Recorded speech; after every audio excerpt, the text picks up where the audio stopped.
Hello and welcome दोस्तों, मैं पीयूष आप सभी का स्वागत करता हूं आचार्य क्लासेस में। दोस्तों, आचार्य क्लासेस में मैं पीयूष आप सभी को कंप्यूटर पढ़ाऊंगा। एक्चुअली हम कंप्यूटर को पढ़ने नहीं वाले, कंप्यूटर को समझने वाले हैं। और कंप्यूटर की बात नहीं करेंगे, हम बात करेंगे टेक्नोलॉजी की। कंप्यूटर तो टेक्नोलॉजी का एक छोटा सा पार्ट है, ठीक है। हम बात करने वाले हैं टेक्नोलॉजी की। टेक्नोलॉजी के अंदर जितने भी आपने डिजिटल प्रोडक्ट्स आज तक देखे हैं, जितने भी आपने डिजिटल प्रोडक्ट्स आज तक यूज़ किए हैं, उन सभी की हम बात करेंगे आने वाली वीडियोज़ में।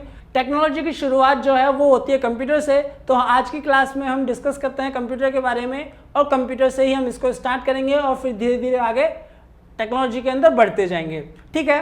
तो आज कंप्यूटर के अंदर हम जानेंगे कि कंप्यूटर क्या होता है, कंप्यूटर कैसे काम करता है, कंप्यूटर की शुरुआत कैसे हुई। अब शुरुआत से आप ये मत समझिएगा कि मैं आपको फर्स्ट सेकंड थर्ड जनरेशन पढ़ाने वाला हूँ, नहीं।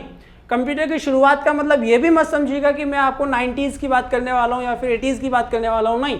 कंप्यूटर की शुरुआत से मेरा मतलब है कि जब आप कंप्यूटर को ऑन करते हो या फिर जब आपके सामने कंप्यूटर होता है तो वो स्टार्ट कैसे होता है, उसकी शुरुआत कहाँ से होती है, वो चालू कहाँ से होता है, किस प्रोसेस पे वो काम करता है, किस तरीके से वो चालू होता है, ठीक है। तो अभी उसको पढ़ने से पहले, प्रोसेस को जानने से पहले हम थोड़ा सा थ्योरेटिकल बेस को क्लियर कर लेते हैं, जान लेते हैं कंप्यूटर के पार्ट्स के बारे में, कंप्यूटर की जो स्ट्रक्चर होता है उसके बारे में, ठीक है। उसके बाद हम बात करेंगे कंप्यूटर की प्रोसेस के ऊपर।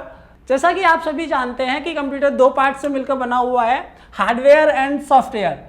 और कंप्यूटर ही नहीं, टेक्नोलॉजी के अंदर आने वाली सारी चीज़ें, सभी चीज़ें जो टेक्नोलॉजी के अंदर काउंट होती है वो दो पार्ट से मिलकर बनी होती है, हार्डवेयर और सॉफ्टवेयर। ये मार्कर पेन मेरे हाथ में है, ये भी एक हार्डवेयर है और ये भी एक टेक्नोलॉजी का हिस्सा है, क्योंकि ये हमारे काम को इजी बना रहा है, ठीक है। तो हम बात करें कंप्यूटर के पहले पार्ट की, जिसे हम हार्डवेयर कहते हैं या फिर जो हार्डवेयर होता है उसकी। तो कंप्यूटर में हार्डवेयर होता क्या है, कंप्यूटर का हार्डवेयर क्या चीज़ होती है, आपने अभी तक बुकिश में पढ़ा होगा या फिर बुकिश नॉलेज में आप सभी जानते हैं कि कंप्यूटर का वह हिस्सा जिन्हें हम देख सकते हैं या छू सकते हैं वो सारा हार्डवेयर होता है। दिस इज़ ओके, ये सफिशिएंट एक ट्रेडिशनल डेफिनेशन चलती हुई आ रही है, दिस इज़ फाइन। बट आज के हिसाब से, आज की टेक्नोलॉजी के हिसाब से इस डेफिनेशन को हमें थोड़ा चेंज करना होगा और समझना होगा कि एक्चुअल हार्डवेयर क्या हो सकता है, या आज के टाइम की लेटेस्ट डेफिनेशन क्या हो सकती है। ये डेफिनेशन मैं अपने हिसाब से बता रहा हूँ, अलग अलग टीचर्स की अलग अलग डेफिनेशन हो सकती है, इसे माइंड मत कीजिएगा। Computer hardware is a collection of the all physical parts in the computer system. अगर इसको हम हिंदी में समझें तो कंप्यूटर सिस्टम के अंदर फिजिकल पार्ट्स जितने भी हैं, कंप्यूटर सिस्टम के अंदर फिजिकल पार्ट्स जितने भी हैं वो सभी, उन सभी पार्ट्स का जो कलेक्शन है वो पूरा क्या होता है, हार्डवेयर होता है। फॉर एग्जांपल अगर हम बात करें कीबोर्ड, तो कीबोर्ड जो है वो एक कंप्यूटर हार्डवेयर है। मॉनिटर, एलईडी, एलसीडी, ये सभी क्या है, आपके हार्डवेयर हैं। और अगर एग्जांपल्स की बात करें तो आपका mouse, motherboard, hard drive, SSD, RAM, ये सभी क्या चीज़ें आपकी, हार्डवेयर। अब अगर हम आगे बात करें तो हार्डवेयर के बाद आता है सॉफ्टवेयर। तो सॉफ्टवेयर क्या होता है, सॉफ्टवेयर क्या चीज़ है, जैसे कि आप सभी ने बुकिश नॉलेज के अंदर या फिर आपकी जो ट्रेडिशनल बुक के अंदर जो है वो आपने पढ़ा होगा कि जिन्हें हम देख नहीं सकते, जिन्हें हम छू नहीं सकते, वो सारे क्या होते हैं, सॉफ्टवेयर होते हैं। बट दिस इज ट्रेडिशनल जो आज तक चलती आ रही है, वो डेफिनेशन है। हम बात करते हैं आज के टाइम की, आज के टेक्नोलॉजी के हिसाब से नई डेफिनेशन जो मैंने अपने हिसाब से थोड़ी सी डिफाइन की है। तो आज के हिसाब से सॉफ्टवेयर की डेफिनेशन जो है वो होती है collection of the all data, दोबारा सुनिए, collection of the all data and computer instruction called as software. Understand, दोबारा समझने की कोशिश कीजिए, collection of the all data and computer instruction called as software. Okay, अगर इसको अपन हिंदी में समझने की कोशिश करें तो collection of the all data, जितना भी आपके पास डेटा है, जितने भी आपके पास आंकड़े हैं, उन सभी का collection, collection of code, collection of programs called as software. Collection of instructions, collection of computer instructions, instructions like काम करने का तरीका, अंडरस्टैंड, काम करने का तरीका, instructions, collection of the all instructions called as software. ठीक है, अंडरस्टैंड, सॉफ्टवेयर आपको समझ में आया। अगर हार्डवेयर एंड सॉफ्टवेयर की डेफिनेशन में आपको अगर कंफ्यूजन है तो थोड़ा वीडियो को बैकवर्ड कीजिए, स्टॉप कीजिए, दोबारा सुनिए, ध्यान से सुनिए, फोकस कीजिए, मैं क्या बोल रहा हूँ उस पर फोकस कीजिए। स्पेलिंग मिस्टेक पे मत जाइएगा, राइटिंग पे मत जाइएगा, मैंने क्या लिखा हुआ है उस पर मत जाइएगा, फोकस कीजिए कि मैं बोल क्या रहा हूँ, अंडरस्टैंड कीजिए, ठीक है। आगे बढ़ते हैं। तो सॉफ्टवेयर के दो पार्ट होते हैं, ठीक है। कौन कौन से दो पार्ट होते हैं? System software and application software. अब सिस्टम सॉफ्टवेयर, एप्लीकेशन सॉफ्टवेयर के भी एक एक्स्ट्रा नाम इनको और दिया गया है, एक्स्ट्रा नाम और है इनका जिनसे हम इनको जानते हैं। सिस्टम सॉफ्टवेयर को हम जानते हैं, यहाँ पे सॉफ्टवेयर आएगा, ठीक है। सिस्टम सॉफ्टवेयर को हम जानते हैं ऑपरेटिंग सिस्टम के नाम से। अब सिस्टम सॉफ्टवेयर कह लीजिए या फिर कह लीजिए ऑपरेटिंग सिस्टम, बात हमारी एक ही होगी, ठीक है। सिस्टम सॉफ्टवेयर, एप्लीकेशन सॉफ्टवेयर, एक ही बात होगी। दूसरी जो सॉफ्टवेयर का टाइप होता है वो होता है हमारा एप्लीकेशन सॉफ्टवेयर। एप्लीकेशन सॉफ्टवेयर को भी हम दूसरे नाम से जानते हैं जिसे हम कहते हैं यूटिलिटीज सॉफ्टवेयर। यूटिलिटीज सॉफ्टवेयर, ठीक है। यूटिलिटीज सॉफ्टवेयर और एप्लीकेशन सॉफ्टवेयर दो पार्ट्स हैं किसके? सॉफ्टवेयर्स के। तो आगे अगर हम बात करें तो सिस्टम सॉफ्टवेयर और एप्लीकेशन सॉफ्टवेयर क्या होता है, कैसे होता है, क्या काम करते हैं, ये सभी हम आगे पढ़ेंगे। उससे पहले हम पढ़ते हैं कि सिस्टम सॉफ्टवेयर, सबसे पहले हम क्या पढ़ेंगे? सिस्टम सॉफ्टवेयर क्या काम करता है, ठीक है। क्या होता है, कैसे काम करता है, वही चीज हम आगे पढ़ेंगे। तो सिस्टम सॉफ्टवेयर या फिर आपका ऑपरेटिंग सिस्टम, ऑपरेटिंग सिस्टम को हम शॉर्ट में क्या कहते हैं? OS, ऑपरेटिंग सिस्टम, ठीक है। ऑपरेटिंग सिस्टम को हम शॉर्ट में कहते हैं OS। अब ये OS या फिर सिस्टम सॉफ्टवेयर या फिर ऑपरेटिंग सिस्टम क्या काम करता है? ये दो काम करता है। आपके पूरे कंप्यूटर सिस्टम के अंदर ये सिस्टम सॉफ्टवेयर दो काम करता है। क्या क्या? पहला तो है आपका रिसोर्स मैनेजर, रिसोर्स मैनेजमेंट। दूसरा है आपका प्रोवाइड्स इंटरफेस। दो काम करता है, क्या क्या? एक तो ये रिसोर्सेज को मैनेज करता है। अब ये रिसोर्सेज क्या चीज होती हैं? हम रिसोर्सेज को जानते हैं, हमने सॉफ्टवेयर से पहले पढ़ा था हार्डवेयर, राइट।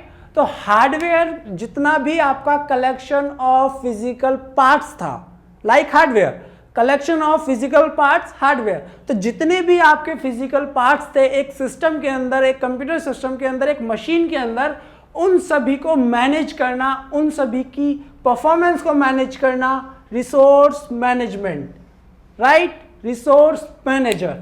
अगला जो इसका काम है ऑपरेटिंग सिस्टम का वो है प्रोवाइड्स इंटरफेस।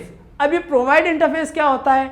आप सभी ने CUI और GUI के बारे में तो पढ़ा ही होगा, तो ये वही चीज है प्रोवाइड्स इंटरफेस, CUI और GUI।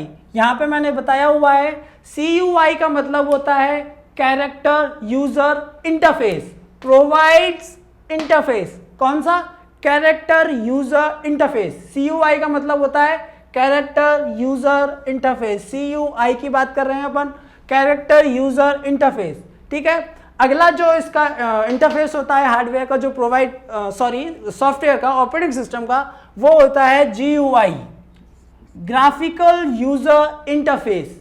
कौन सा होता है? Graphical user interface. अब ये CUI क्या है और GUI क्या है? पता तो लग गया कि this is a interface, this is a user interface. But क्या दोनों में डिफरेंट क्या है, डिफरेंस क्या है, क्या दोनों का मतलब क्या है, ठीक है।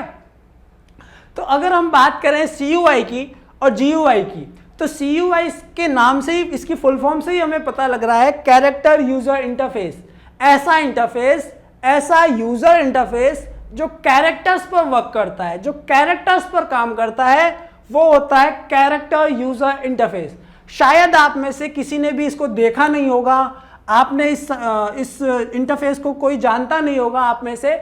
आपको मैं बता देता हूं, जब हमारी विंडोज़ आई थी, विंडोज़ 98, हम बात कर रहे हैं विंडोज़ की, जब आपकी विंडोज़ आई थी, विंडोज़ 98 या फिर 95, जो भी आपकी विंडोज़ थी जो स्टार्टिंग वर्जन पे, मुझे भी नहीं मालूम कौन सी थी, मेरे को तो 95 का पता है, ठीक है। 95 से मैंने विंडोज़ को देखता आ रहा हूँ, 95, 98, उसके बाद विस्टा 7, 8, 8.1। तो विंडोज़ से पहले का जो इंटरफेस था, विंडोज़ तो बाद में आई, विंडोज़ से पहले कंप्यूटर कैसे काम करते थे? वो काम करते थे आपके CUI पर। आपको कोई भी अगर अपने सिस्टम के अंदर, अपने कंप्यूटर के अंदर कोई टास्क परफॉर्म करना है, कुछ भी आपको परफॉर्म करना है, तो आपको कैरेक्टर्स के थ्रू कमांड देना पड़ता था आपके कंप्यूटर को, आपके कंप्यूटर मशीन को, तब जाके वो अपना जो है परफॉर्मेंस परफॉर्म करता था आपके टास्क को। अब CUI को अपग्रेड किया गया, CUI के बाद आ गया GUI। और GUI जो है वो हम आज राइट नाउ यूज कर रहे हैं, ग्राफिकल यूजर इंटरफेस। आप आज एंड्रॉयड फोन यूज कर रहे हैं, आप आज जो विंडोज यूज कर रहे हैं, विंडोज 10, 7, 8 जो भी आप यूज कर रहे हैं, मैक, तो ये सारे जितने भी हैं ये है graphical user interface. Graphical user interface आपको इसके फुल फॉर्म से ही समझ में आ रहा होगा। ग्राफिकल यूजर इंटरफेस ऐसा यूजर इंटरफेस जो ग्राफिक्स पर बेस्ड हो, राइट? ग्राफिक्स पर बेस्ड हो, वो इंटरफेस आपका क्या होता है? Graphical user interface.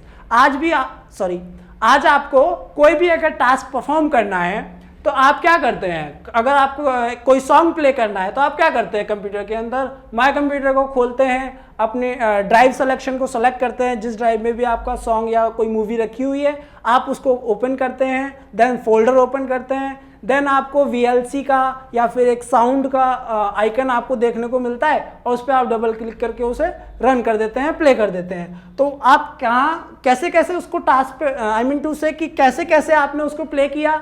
आप पहले माय कंप्यूटर को खोले। अब माय कंप्यूटर को खोलने के लिए आपके पास एक कंप्यूटर का फोटो था वहाँ पे, अगर आपने नोटिस किया हो तो, अगर आपने ढंग से देखा हो तो जब आप माय कंप्यूटर खोलते हैं तो कंप्यूटर की वहाँ पे एक फ़ोटो लगी होती है, छोटी सी फ़ोटो होती है, इतनी सी एक फ़ोटो होती है। जब आप उसे खोलते हैं तो आपके उसके अंदर पार्टीशंस बने होते हैं आपके स्टोरेज के। उनको ओपन करने के बाद एक छोटा सा फाइल जैसा चित्र बना होता है जिसे हम फोल्डर कहते हैं, राइट? उसको ओपन करने के बाद आपकी मूवी है या फिर सॉन्ग है, कुछ भी है, उसका फिर छोटा सा एक फ़ोटो बना होता है। तो ये फोटोज़ जो हैं ये सभी क्या हैं?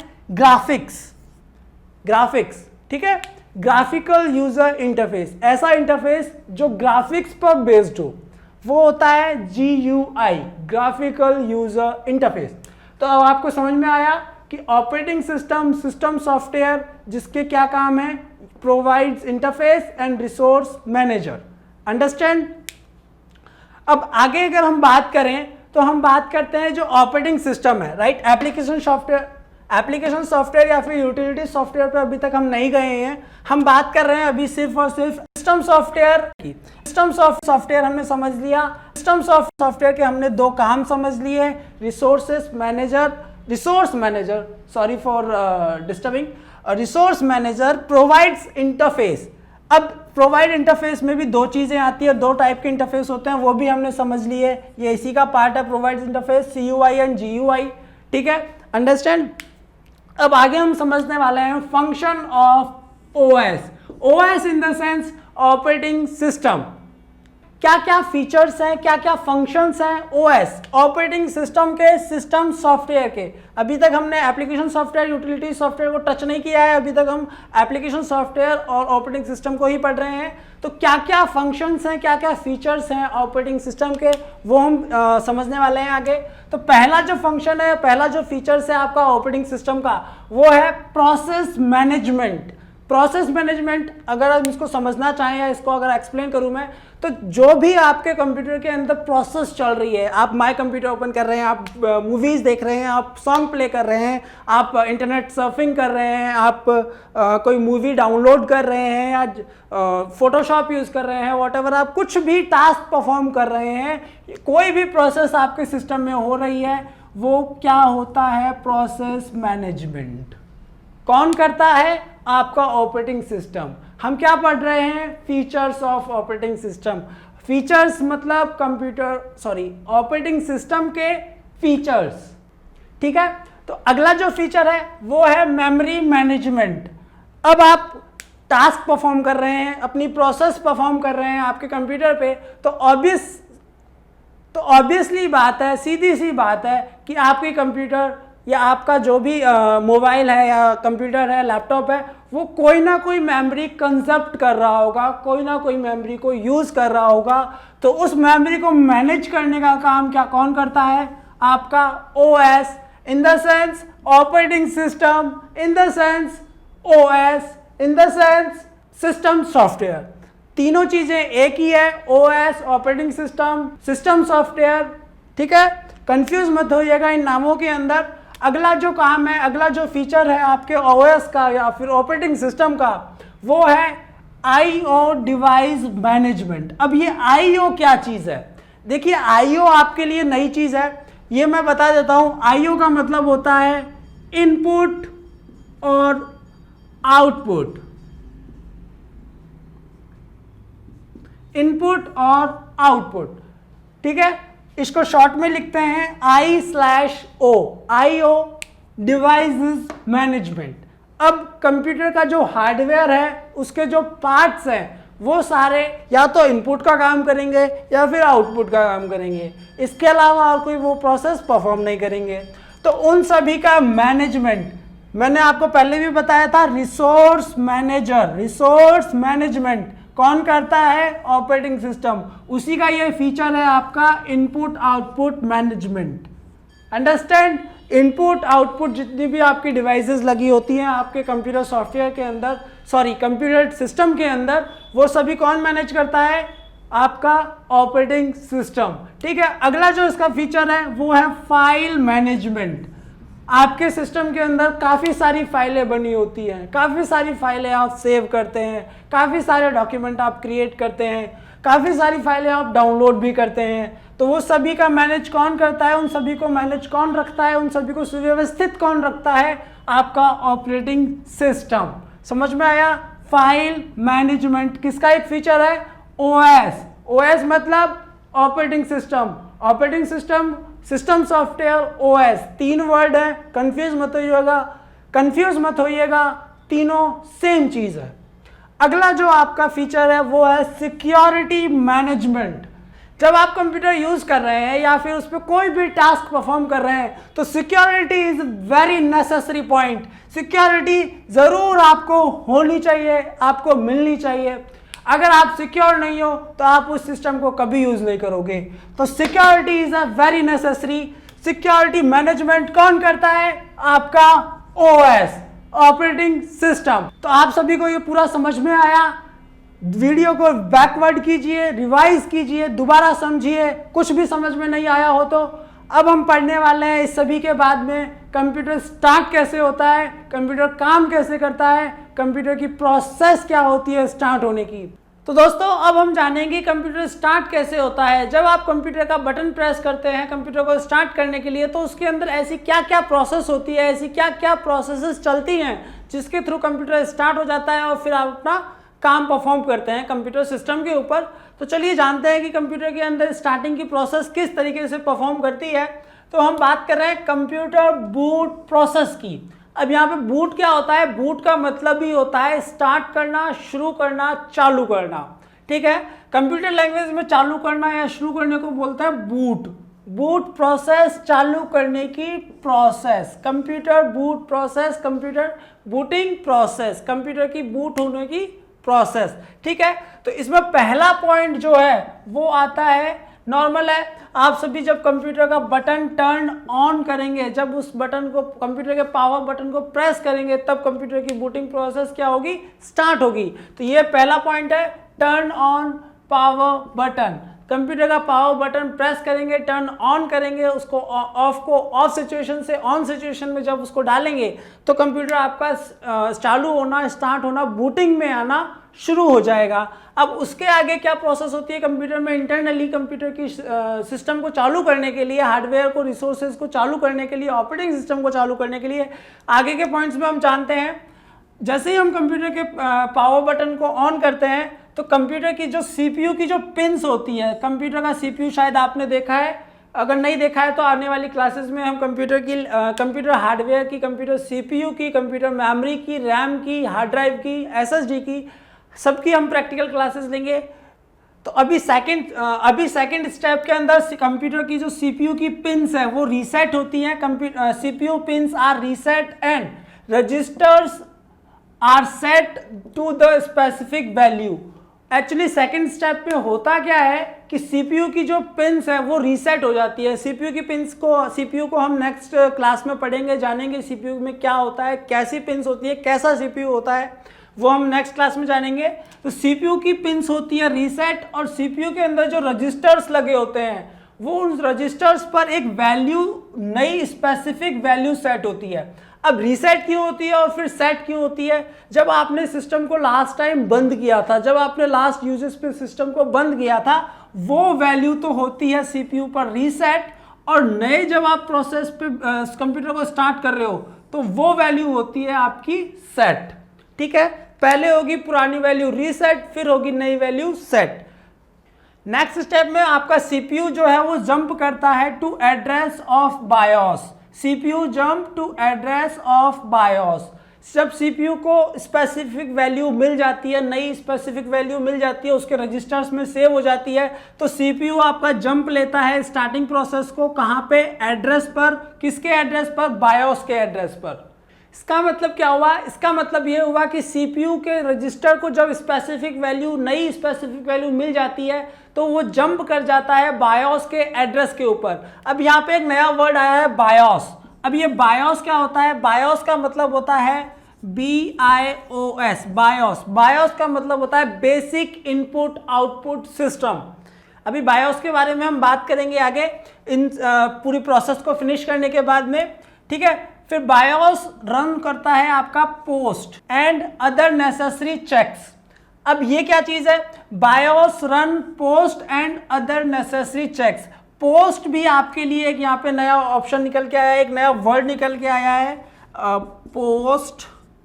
ठीक है, पोस्ट का मतलब होता है पावर ऑन सेल्फ टेस्ट। अब ये पावर ऑन सेल्फ टेस्ट क्या होता है ये भी हम आगे पढ़ेंगे। ठीक है, BIOS run POST and other necessary checks.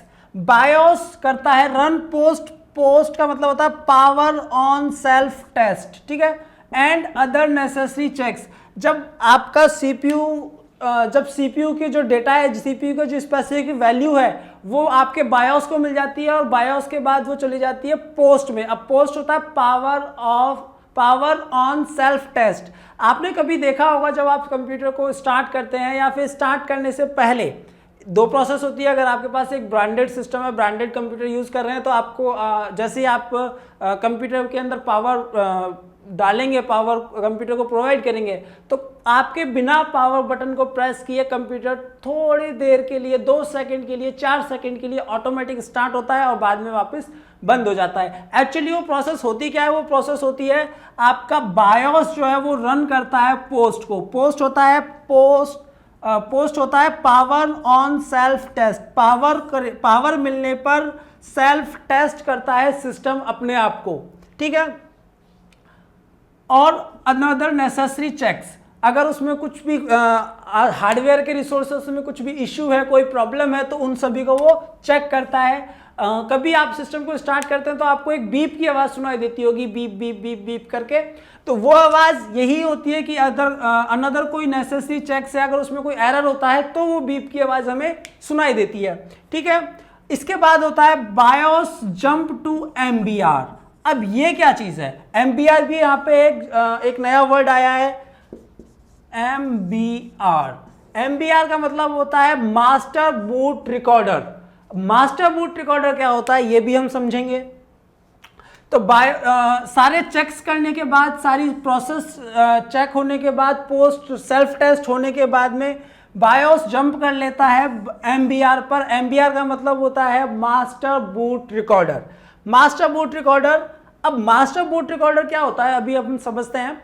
Master boot recorder होता है आपके सिस्टम के अंदर जितनी भी ड्राइव्स लगी हुई हैं, जितने भी इनपुट आउटपुट सिस्टम लगे हुए हैं, उन सभी सिस्टम्स में से आप किस सिस्टम के थ्रू बूट को लोगे, स्टार्ट प्रोसेस को लोगे। ठीक है, तो आगे जानते हैं।